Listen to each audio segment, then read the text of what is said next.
Right. Aloha, everyone. Welcome to Organizing the Working Class for Political Power. This is an event organized by the Democratic Socialists of O'ahu and graciously hosted by the Center for Labor Education and Research here at UH West O'ahu.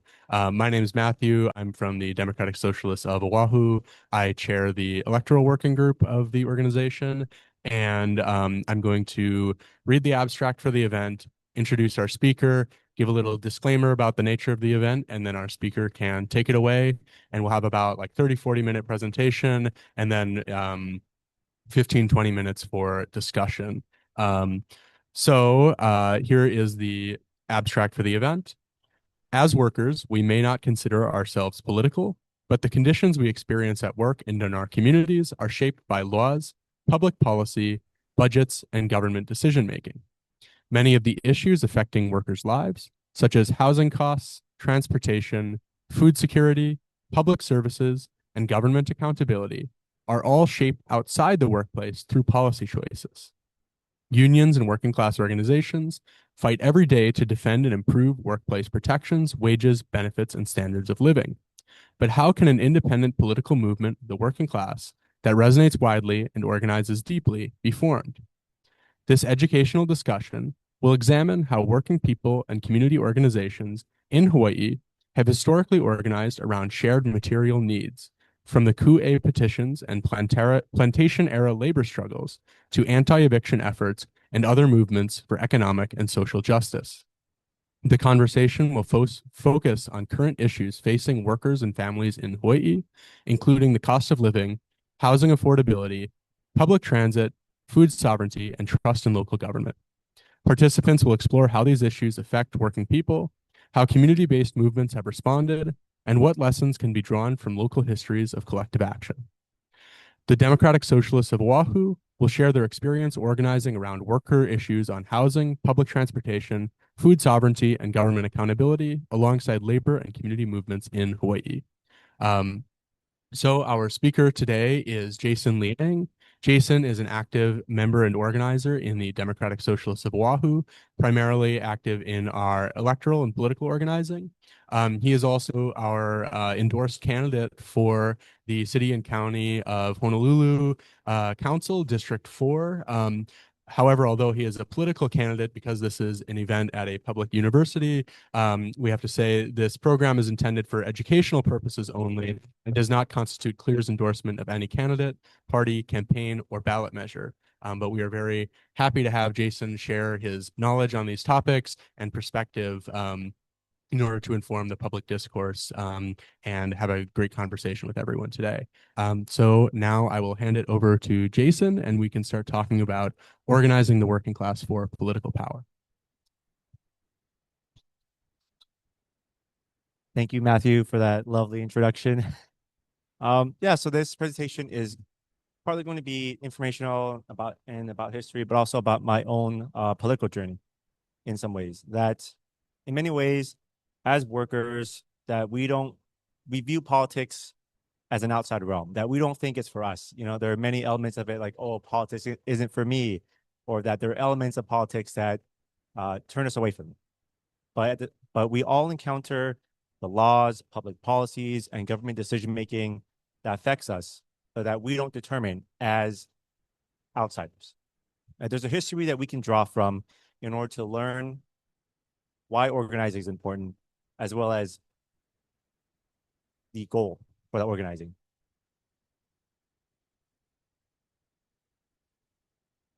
Okay. So in our history, there's the Kūʻē petitions, and which is an early example of organizing. So in 1897, over the course of a week-long campaign, 21,269 signatures were collected, which was about half the adult population at the time. Signatures collected using various means of transportation, so horses, boats, walking. And the petition included the names of Native Hawaiian people as well as Asians, because the annexation, which was what the petition was advocating against, will result in a loss of their voting rights due to the Chinese Exclusion Act. A petition was brought to the U.S. Senate in 1898, and it failed to get the 2/3 vote necessary in order to pass. So this was an incredible feat of organizing, not even just at the time, but even by contemporary standards. That if you were, even with the internet, if you were to try to get 21 signatures for a petition, you would have a hard time. And the solidarity that these people presented at the time with the Kūʻē petitions went beyond ethnic identity. And people found commonality in preserving their civil rights and sovereignty. And this is an example of organizing public interest in order to make an ask of the government, while also still as an outside element. Moving a bit forward into history, we have the plantation era struggles. So we know plantation owners intentionally divided the workers based on ethnicity and also established a wage hierarchy in order to divide and rule. Plantation owners also had an immense influence in the government, and the additional challenge of language barriers prevented or presented a challenge towards more organizing. So in 1935, the National Labor Relations Act was passed, which legalized unionizing in the territories. Although in 1941 to 1943, martial law was declared, which halted union activities. So in 1945, the unions became more well-established, and in 1946, they were able to organize 26,000 workers to strike and shut down 33 of the 34 sugar plantations. And this also resulted in organizing union members who were able to vote in order to elect union-supporting candidates into local office. And these unions realized that organizing within the workplace was not enough. The unions knew they had to organize into politics and gain entrance into sort of like this machine that has influence over how we live. And in more recent times, we have anti-eviction efforts. So the Kalama Valley struggle took place in 1970, where the Bishop Estate partnered with Henry Kaiser to develop the entire valley into suburban housing for the rich. To do this, they had to evict everyone living here. After months of nonviolent occupation in the valley by both residents and activists, the police decided to cut out the valley.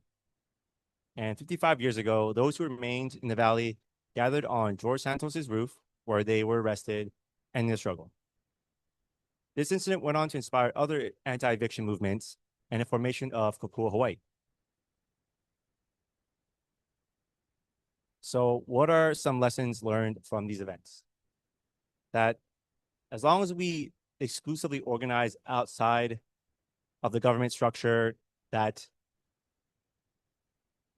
I hesitate to say that we're doomed to repeat these events, but that we will encounter these challenges over and over again.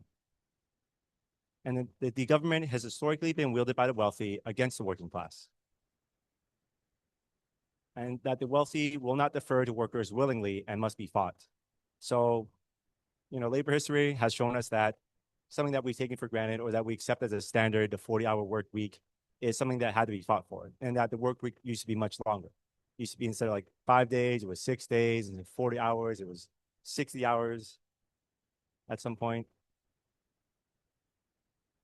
And what are issues facing workers and families in Hawaii today? So in a workshop with Local 5, we had a discussion about what is an issue. And an issue from an organizing perspective is a problem or challenge that affects a wide breadth of people. So some prevailing issues are housing, public transportation, food sovereignty, and government accountability. And so I'm going to mention Zoran Mamdani, because he had a very viral and subsequently influential campaign. Everyone who knew his name knew his policies because he would talk about them nonstop. He wanted to freeze the rent. He wanted to make buses fast and free. And he wanted to implement universal childcare. His campaign focused on key issues that affected every working class person. When it came to cost of living, rising prices and stagnant wages is a factor, as well as rent, but also universal childcare targeted this area because, as we all know, childcare is very expensive.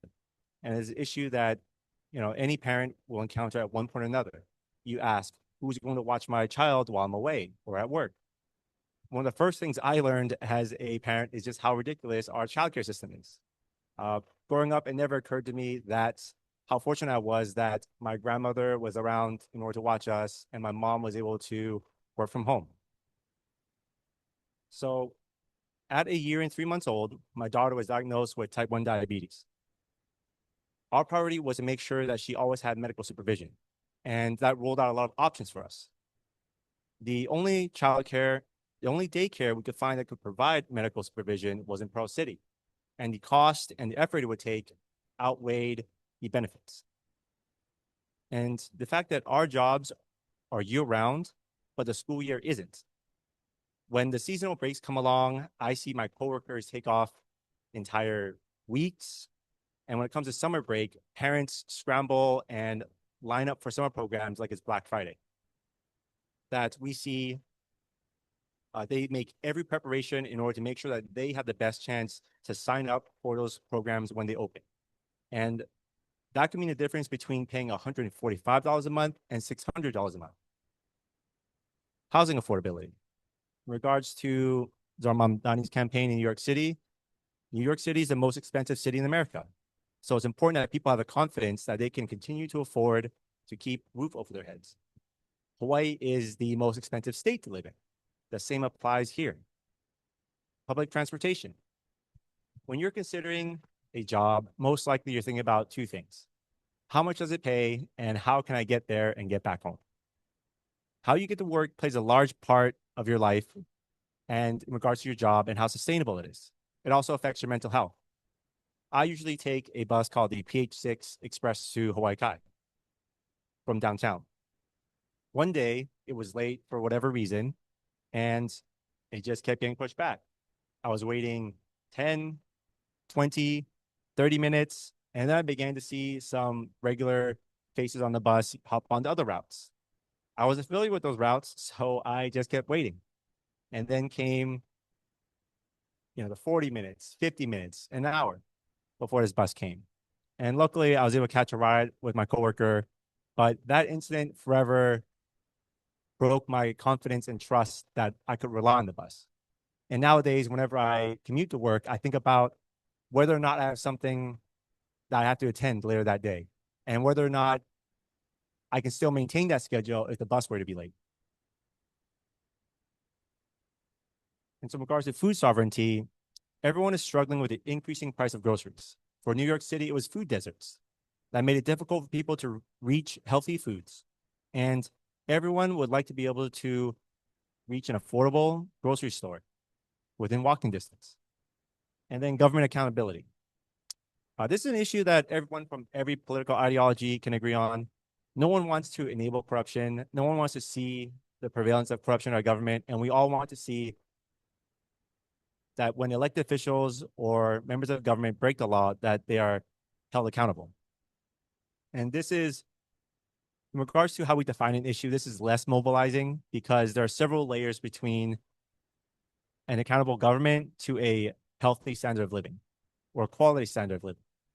With affordable housing, transport, and food sovereignty, you can draw a direct line to how it would improve your life.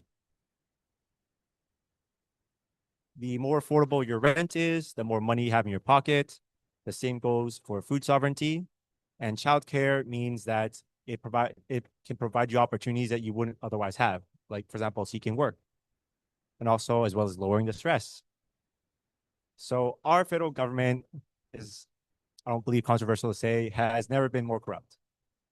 Pay-to-play politics has never been more blatant in our government. And in Hawaii, ever since the incident with the Kealohas, public trust has been sliding down. There was the $35,000 alleged bribery case with Sylvia Luke, and the state Supreme Court has a new Chief Justice who has direct monetary ties to the governor. Despite the controversy, Sylvia Luke initially maintained her campaign for re-election until pressure mounted and she withdrew. Despite the monetary ties between the nominee for Chief Justice and the governor, they were still confirmed. The further away the effects of something are, the harder it is to organize people around it. And then there's the very monumental passing of Senate Bill 2471. It which limits or bans corporations from spending unlimited money in our politics, in our elections. So it lays out a blueprint for how we can dismantle Citizens United. And if enough states pass a similar bill, then we can severely limit the influence money has on politics. And we can probably expect any state that's reluctant to pass such a bill will face a lot of scrutiny. And government accountability, especially in today's political climate, becomes very tribal or becomes very much team sports. I've seen comments like, no Democrats equals no corruption. A mentality of, if you attack someone on my team, then you're my enemy. In our two-party system, there isn't a side that's pure, but there are organizations and communities that we can trust. As a member of DSO, you can be confident I will fight for three things: a working class democracy, an economy for the working class, and thriving working class communities. So the process of organizing. I'm honestly a very new member to DSO. I wasn't there for its founding, but I've found a sense of belonging in this community and a sense of camaraderie. Our journeys were all very different, but we all arrived at the same place because we all live under the same societal factors. And something else that we do is labor education, learning what it means to organize and approaching it like a formal education. Organizing is a skill. It's something that you have to learn. And the internet allows us to learn from one another over great distances. For example, I took part in a program called Organize for Power, and they had presenters from all over the world, from Europe, South Africa, South America. And then there's also learning how to campaign, that there are local resources, boot camps, where we can learn what comes of running a campaign and where to start. And the goal, and this is all this organizing activity is with the pursuit of electing a member of an organization into office, and which is functionally different from our two-party system. We typically only see supporters of a candidate from their district, whereas in a membership organization, having the status of a member and putting an organizer from your organizer that's also one of your members into a special position to further organize. And then here are some contemporary examples of how communities here have organized. So in my district, or in the district of Kaimuki, there is Mountain Mine Nature Park. So you may have seen this in the news, that this was sort of a controversial park because they were going to build an archery dojo here. And by the time that this sort of got to the news or got to community, they had already broken ground. And the community organized in protest. They showed up in large numbers in neighborhood board meetings and demanded answers from their elected officials. This was very much a case of where the community felt that this choice or this decision had been pushed past them. The developer claimed that he had, for my knowledge, the developer claimed that he had asked the neighbors surrounding the park what they thought about an archery dojo, and that there were no complaints or no opposition to it. But when community members went out to follow up with those same neighbors, none of them could vouch for him.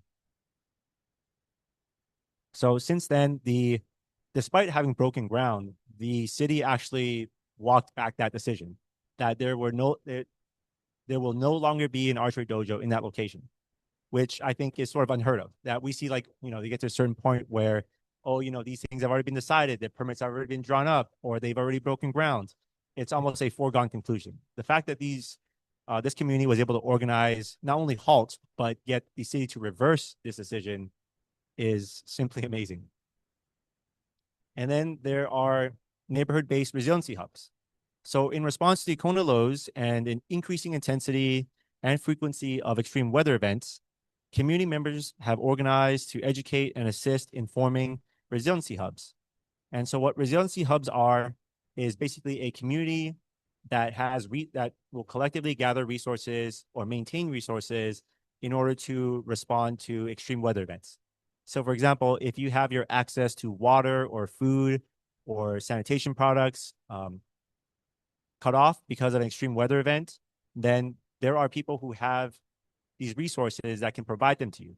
And this is a large part in response because we saw the government's inability to respond to these weather events in a, well, they couldn't respond to them as quickly as the community can. The idea that you're in closer proximity to where these events occur, because there's theoretically resiliency hubs in every community, that these resources can get to people faster. And then there's the Lahaina Strong movement, which was formed to ensure the recovery process be conducted after the Lahaina fire in the people's interest, as well as address the root cause of the fire. And then some organizing work that we have done as DSO, we've done some political education. And that despite being a history major, I found that there was a lot of history in Hawaii that I still didn't know. And then there's political organizing we did alongside labor, community movements. We supported bus drivers fight for a contract with Teamsters. We supported Local 5's rally at Ilikai Hotel, as well as picketing in front of Kaiser and Kapilani. And we've also organized protests against for anti-militarism and anti-imperialists, as long as with other anti-imperialist coalitions. So I'd like to thank you all for attending and for the Center of Labor, Education, and Research for hosting.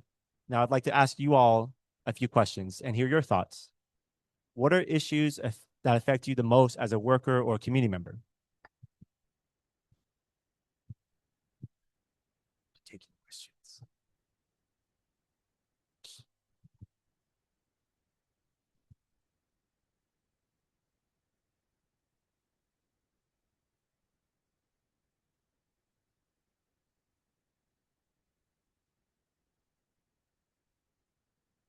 I don't know how to open Zoom.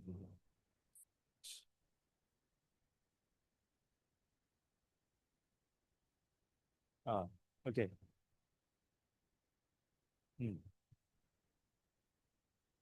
Yeah. Oh.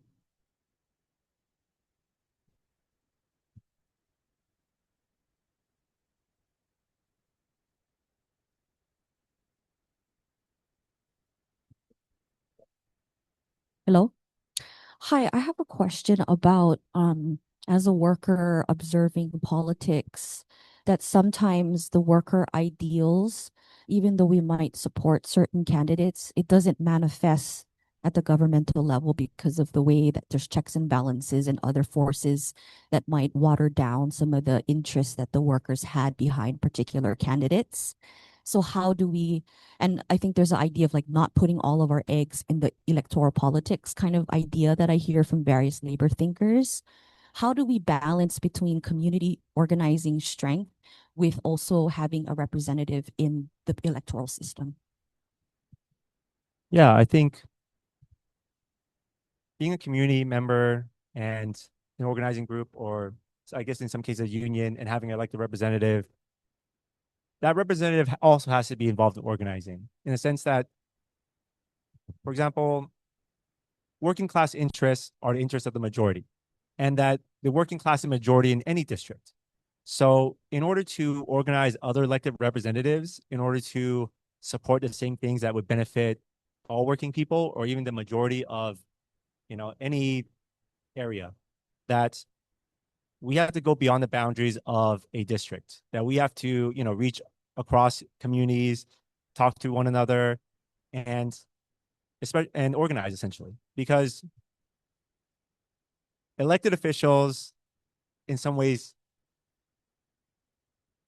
cannot be held to account if we can't get their communities to care.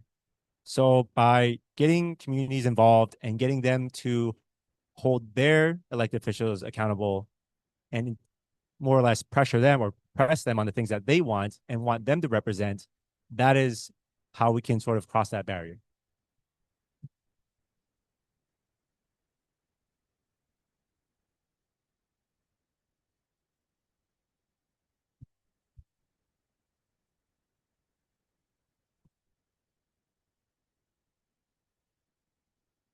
Yeah, I can't pull it up quite. Yeah. Technology is hard. Hello. Okay. So yeah, it's first comment by Tiffany. Wages are not.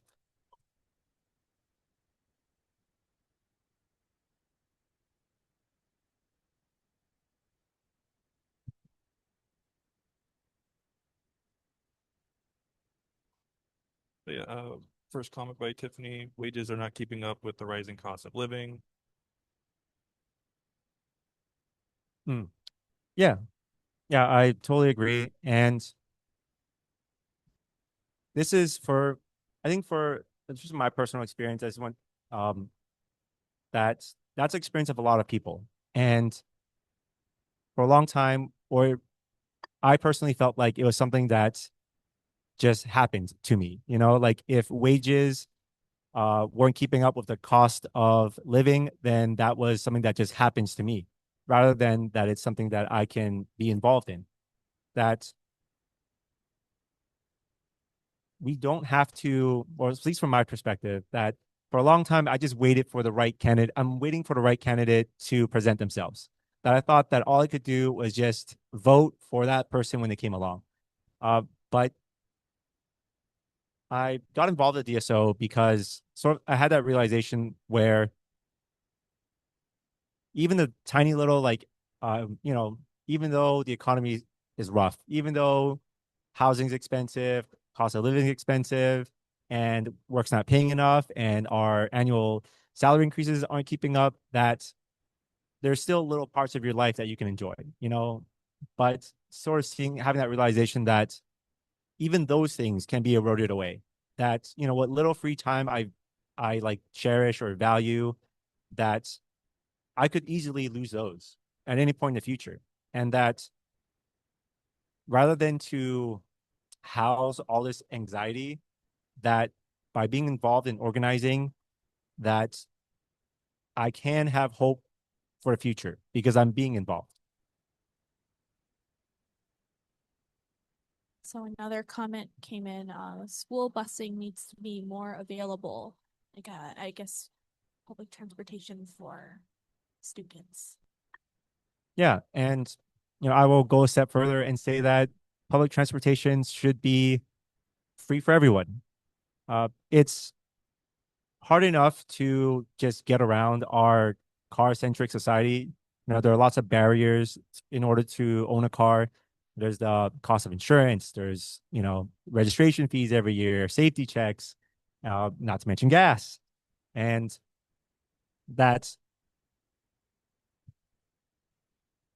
imagine, I want you to imagine a world where you can simply get on a bus because you have somewhere to go, and that you don't have to worry about how you'll pay for it, and or how you'll get there or how you'll get back. That and that applies for everyone. That, you know, whether you're still going to school or whether you're retired, that you can, with a robust public transport system, you can get to anywhere you desire. So next question was hostile work environments. Yeah, unfortunately, hostile work environments are still a thing. And that is very much so with, you know, very contemporary case of Amazon, where workers are, you know, it's like a big brother situation. They're timed on their breaks. They so much so that they cannot take bathroom breaks. And, you know, even recently I've heard on good authority that there are still workers who are using the bathroom in places other than a restroom because of the way Amazon operates. And this is a good reason why that organizing cannot only be in the workplace.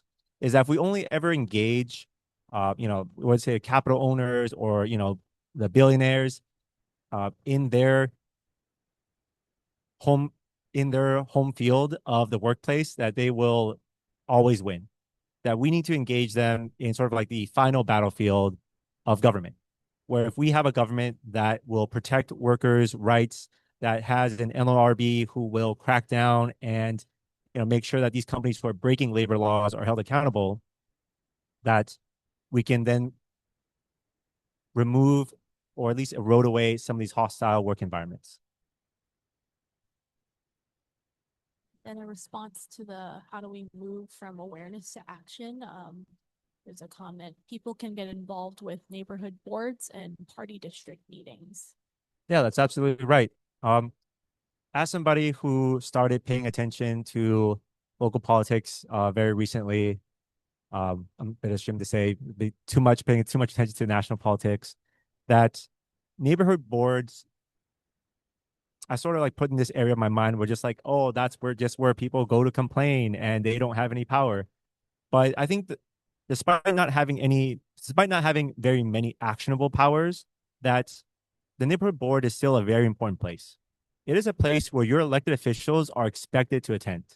That I've seen people's opinion of elected officials change very visually when their elected officials don't show up. For example, I've heard frustrations that, my elected official only showed up because of the election year. I haven't seen him in 2 years. Or, I've heard some comments like, oh, I knew we wouldn't be so lucky as to get this elected official to show up more than 2 times in a row. And that is, I think, a very valuable place where not only can you hold your elected officials accountable when you bring issues to them, because it's expected that they bring answers back to you next month. And it's also a very public place. You are in a sort of way making your grievances public. And it's been recorded. It's available on the internet for you to share to other people. So I think it's a very powerful platform or place to demand your elected officials' attention.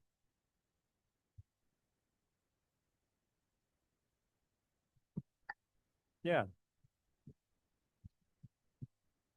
I can make a little comment on the earlier question, I think, that Ellen raised, and maybe this will stimulate further discussion about like weighing electoral politics in relation. So I guess there were sort of 2 parts, is like, things get watered down because of kind of the complication of the system of government, and then sort of weighing electoral politics in relation to other kinds of organizing.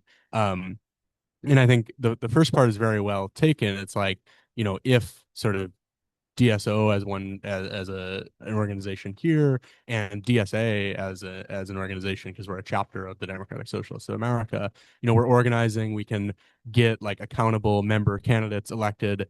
In some places there's a few, like on the Minneapolis City Council, Portland City Council, you can even get a mayor in New York City. But as like a fraction of elected officials in the United States, like that is a small minority. But I think that's kind of the idea of organizing sort of an opposition party. Like, part of what we're doing by electing socialists to office is they're not just behaving like any old politician, or even a politician, that's connected to community or has people's interests at heart. Like, part of it is that we're building up a class movement on a basis that is in opposition to the ruling class establishment. And so a big part of what they're doing there is not only oriented toward the process of lawmaking, but also oriented toward society outside the halls of the body that they're on. And so that's the idea, like, the something that I think Lenin says and what is to be done is like the ideal of the social democrat, which is what they called socialists at the time. The ideal of the social democrat is not the trade union secretary, although it's important to have trade union secretaries that fight for, like, day-to-day gains of the working class, but it's the tribune of the people. So like this old Roman idea, the tribune of the plebs, that like stands for the interests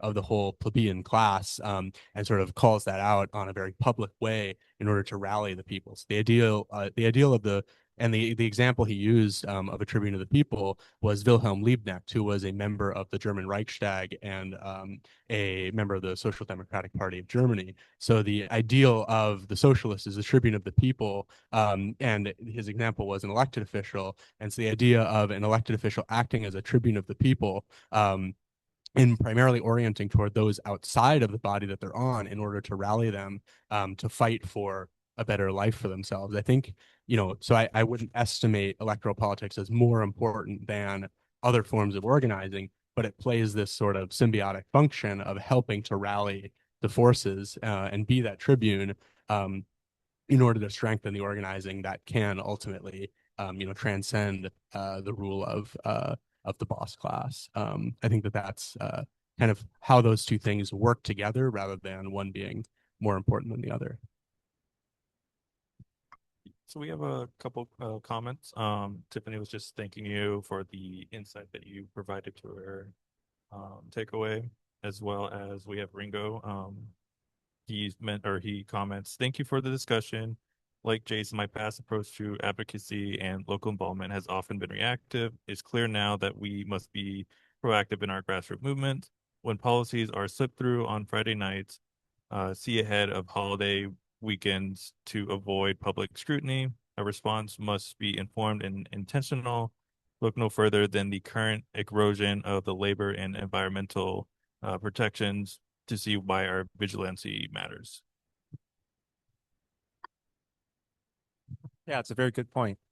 That I think particularly even within the Kamaki area, we've seen something like this happen very recently, where the representative Mark Hashem, he slipped in this part of, he made a sort of like a last minute amendment to a bill which was supposed to change the land underneath the school from being in the county's control to the state. So it would be under the Department of Education. And last minute, he sort of like wrote in like, oh, by the way, Kilauea Park gym facilities will also go to the school. And that upset a lot of people. And because it very much threatened their access to these classes, not to mention the park. And that's something that a lot of people valued. And how we're seeing sort of like these, like this is sort of like a flash in the pan sort of deal, but it's also like very important. It could be, for example, it also inspired, although, you know, community complaints or messages about this amendment caused the representatives to sort of walk it back. The question also became, how do we prevent this in the future? Because, you know, like while this like flash in the pan resistance to this amendment halted it or reversed it, then, you know, how do we prevent this in the future where like perhaps it's not so controversial, or maybe it doesn't make the news, or maybe it's not reported on quickly enough. And so, yeah, I think in a very real way, we're seeing how even like these small little events can inspire larger organizing movements. Another comment came in from Brandy. Our vote is one of the most powerful tools in a democracy, giving individuals a direct voice in shaping government leadership, policies, and the future of their communities. Imoa class movement. I'm with you 100% on that. No notes. It was also, I also had a quick question of my own. If you had any words for maybe the younger generation of people interested in getting into politics, and may be present in the audience, if you had any words for them, like how do you get involved from square one? If you had any words for people just starting? Yeah, I would say find the organization that you resonate the most with, or even just explore any organization. For example, like I've met people who are in the Hawaii Dem Party or the Young Hawaii Young Dems, and our policies, or the things that we want to see in our government very much align. Although we've had different approaches. So, for example, do you think the best approach may be to work within the system, maybe like push, like be that sort of like a voice on, more senior members' shoulder to like push them more towards the things that you want to see, basically sort of like keep these people in touch with the public, because very much like, younger folks tend to be more in touch with what the broader community or society wants to see. If you want to get involved, yeah, just explore organizations. I find it easier to approach when you have a friend. But I also joined DSO without knowing anyone within it. I just I heard about DSA. I saw the good organizing work they were doing, and very much I was inspired by, Zoran Mamdani's campaign to participate in organizing. And in joining, I found camaraderie within the community, that we had a lot of the same values, and also inspired me to get more involved. I think that if you are considering getting to politics, or even I would say, even if you're not considering it, to please consider it, because very much I find that it's often that people write off being involved in politics because, there's these barriers that I do not like, I don't want to deal with. For example, like I would say I have social anxiety, and I don't like public speaking. I don't do it, and I tend to avoid things that make me feel uncomfortable. But at the same time, if you want to see change in our government, in our society, if you want to see a representative working class government, then you need to overcome those barriers. And that's what I go back to every day. That, maybe I have social anxiety, but at the same time, I value a working class government, a representative working class government, more than I do this like temporary uncomfortable feeling that I have. And that's understand that you're not alone. That I believe if you join the right organization, that you will have people who are there to support you, whether it's, you don't have to do everything yourself. You don't have to carry the flag, so to speak, on your own. Like that's the thing about being part of an organization, is that there are leaders, but when, you can't expect the leaders of a group organization to always be there, because there are times in which people need to step back, whether it's in their control or not. And that's when people have to step up. And so being a part of DSO, I'm honestly touched by the forthcomingness of, the people I'm working with, that will step up whenever I ask, or that, when I am being challenged in certain ways, that they are there to support me. So, if you're looking to get in politics, reach out to somebody, reach out to an organization, and try tossing out all those hesitations you have and just see where it goes.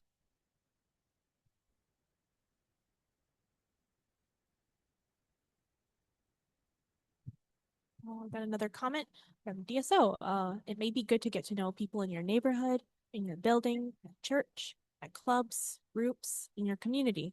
You'll definitely find people who are encountering the same hardships and care about the same things as you. And through this, you can figure out how to mobilize your community to fight for Hawaii's future.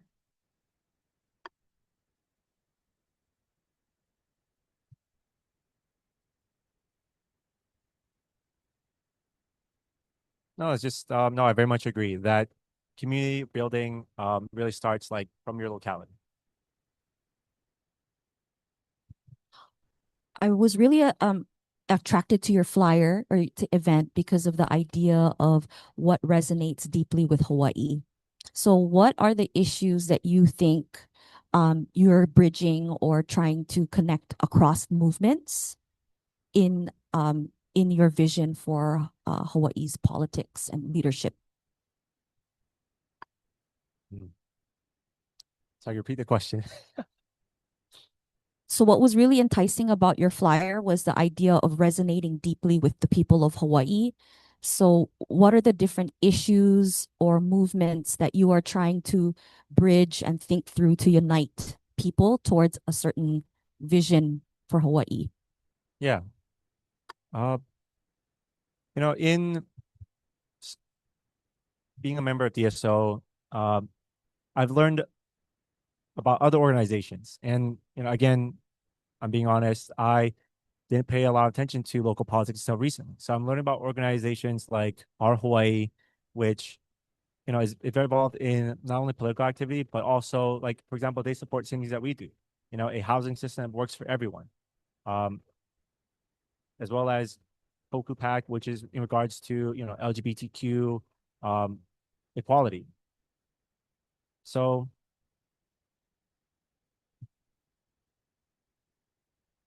I think in finding commonalities that we have that sort of getting lost in my train of thought. But in regards to organizing across groups or across communities, I think the broad identity of, or the broad like support of, collective liberation, of civil rights, of having being able to live a life with dignity. That is sort of like, I think that sort of sums it up the best, is that everyone wants to live a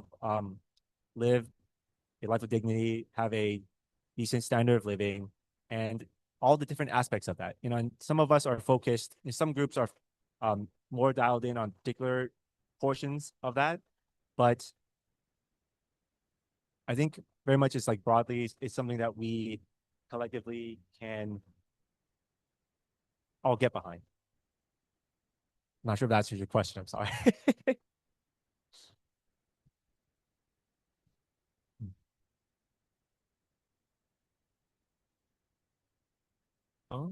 So going to one of your discussion questions, so what issues affect you most as a worker or community member? I would say for me, like the healthcare system,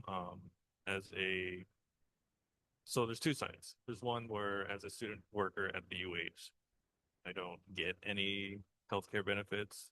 And on top of that, I have like a family member who has a horrible disease and she has to live on pills all her life. But, currently we live in the healthcare crisis. How would you, I guess, approach that, if that makes sense? Approach it from a policy perspective or from an organizing perspective? Policy perspective, Oh. yeah. So yeah, when it comes to healthcare, it's very much on a like national and state level. And I think very much like, for example, many progressive organizations have this real like collective like acknowledgement that our healthcare system is broken and that there needs to be there has to be an alternative. This doesn't have to be the system that we live under, and that there are other countries who have sort of like solved healthcare, or at least provided healthcare to everybody. That it doesn't make sense that the wealthiest country in the world can't do this if, countries with less wealth can.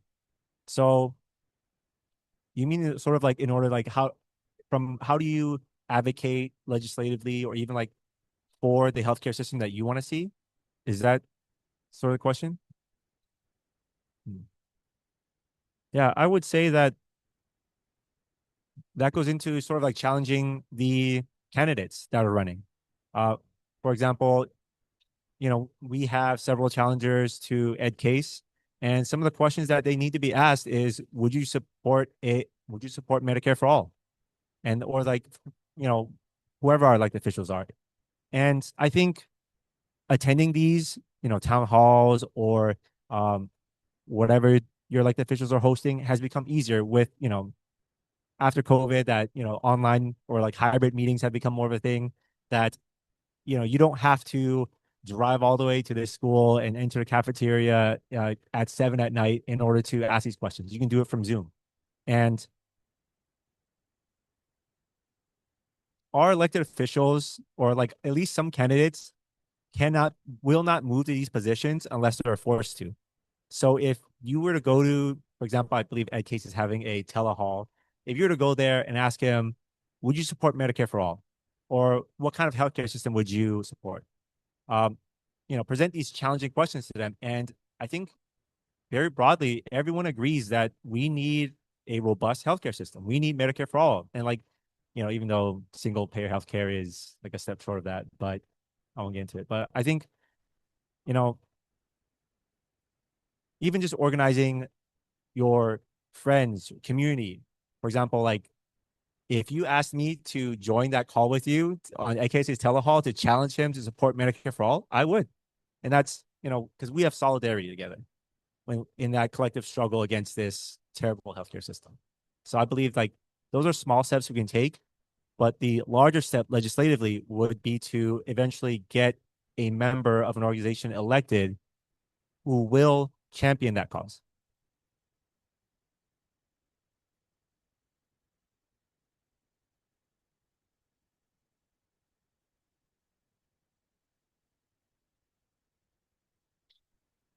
Yeah, so thank you everyone for sharing your comments so far. I think we have a little less than 10 minutes left. I'll also, I guess, put forward some idea about like the relationship between sort of an electoral campaign and other organizing again. Like I think one interesting thing about sort of the model of campaign that we want to pursue as DSO in relation to other struggles is like a campaign that's grounded in a membership organization and driven by volunteers going into community and talking to people. Like, you know, one thing that has to happen is like canvassing every single week and being out there and talking to people, hearing what matters to them, so that those are the things that our movement can champion.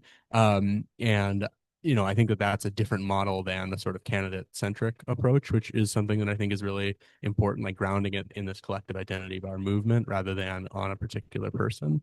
And then another thing about kind of what Ellen raised about issues that are grounded in Hawaiʻi and how to put things forward that address the particularities of life here and resonate broadly. Like I think one example would be we can bridge kind of the anti-militarist movement and sort of the housing affordability issue around you know, the fact that the presence of the military here drives up housing costs massively because of the housing stipend that active duty military get. And I think there's a lot of other issues, you know, it's the dependency on tourism, dependency on food imports, where like speaking to economic sovereignty and fighting against this dependency on the continent also like addresses the fact that you know, the economy here and life here is not oriented toward the people's interests and kind of injects this class message too.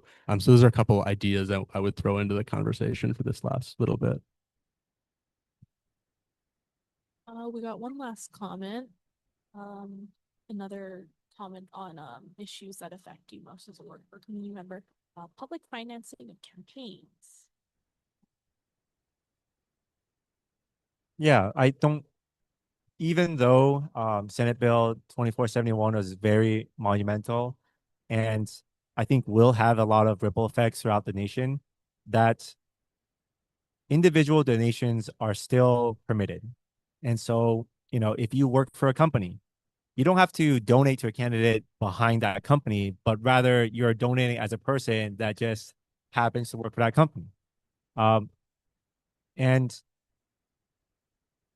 publicly funded elections is sort of like the next step, or perhaps is the goal, that when we have publicly funded elections, that every candidate gets the same amount of money, and it's not about who has the most name recognition necessarily, but about who has the most money to throw around in order to earn that name recognition, but about how you spend it, but also how good your policies are.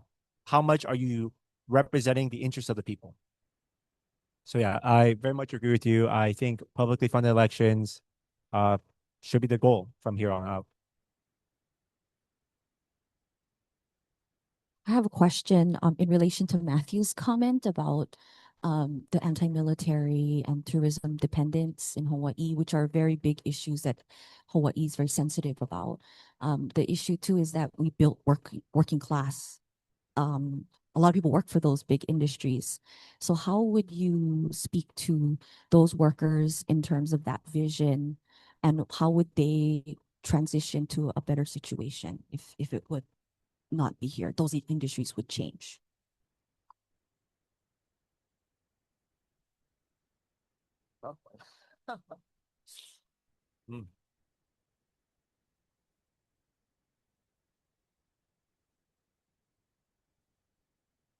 That's a tough one, because I think we see like a similar relationship at play when it comes to certain other factors. For example, I would say almost like maybe like coal mining, that like, oh well, if we, especially like if we, in regards to like you know uh fossil fuels, if we move away from fossil fuels, then these workers won't have jobs in this industry. And I think it's, I don't know, it's part of the organizations or even as the government, that there should be a plan for those people. There should be a alternative that you can offer, but usually that revolves around the government, right? There should be, for example, if we were to remove the oil, like get rid of fossil fuels, there needs to be a option for those people who are then, displaced after we sort of like, cut away that industry. So I think it's to place yourself in allyship of their interest, that you are thinking about them as well and not in opposition. Yeah, but it's I would say it's like a tough thing to navigate as well, because there are, it's a very complex system, and sort of like once you're working for the federal government or working for those in those sectors, it's hard to get people to agree to move away from that. But I think I want to appeal to people's like broader humanity, but I don't. That's also a tough one to navigate.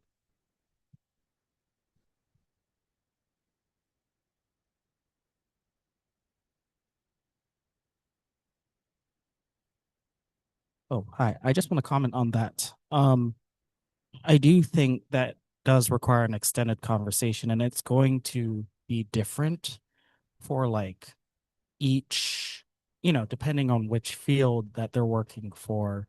It might be good to see if there are ways where like those skills that they're using in those fields, in those jobs, can be used elsewhere.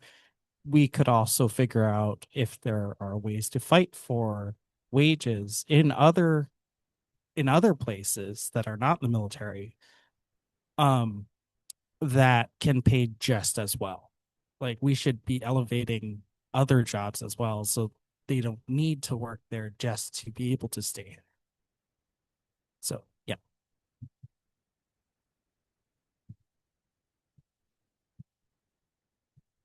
Okay, we have 1 minute left. If anyone wants to ask one more question or make one more comment, feel free. You're very welcome, and then we can wrap it up.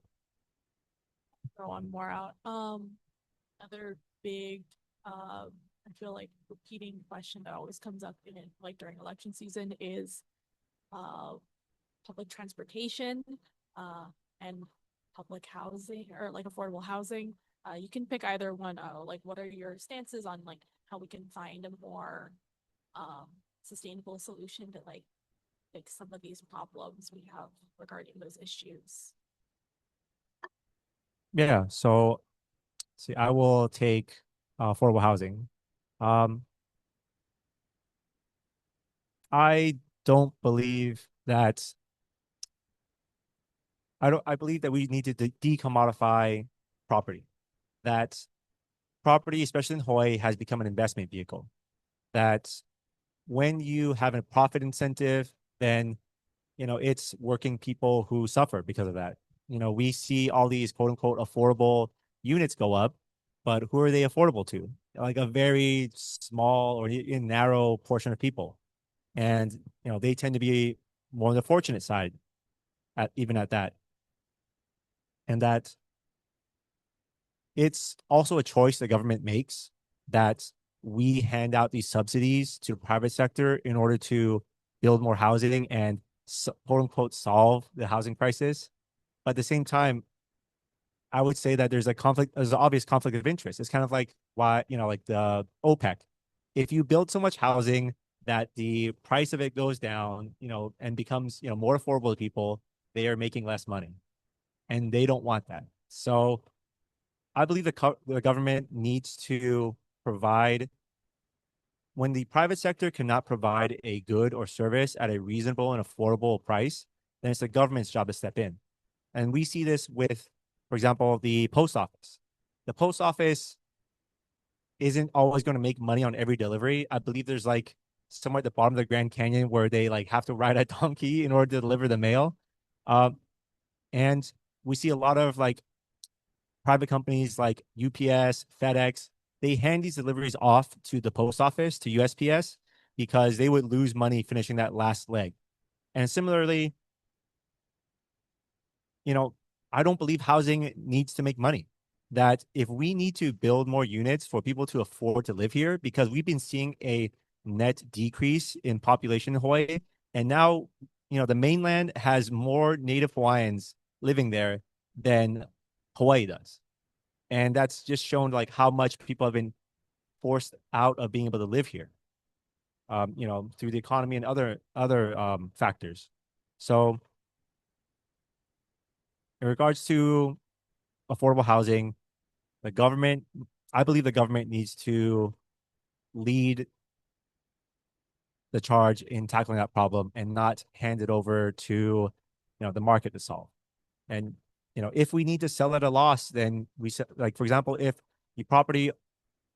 you're selling units or even operating, if you're doing so at a loss, that is still as a public good. That when you deliver a public good, you aren't expecting it to make money, or the expectation should not be that it makes money.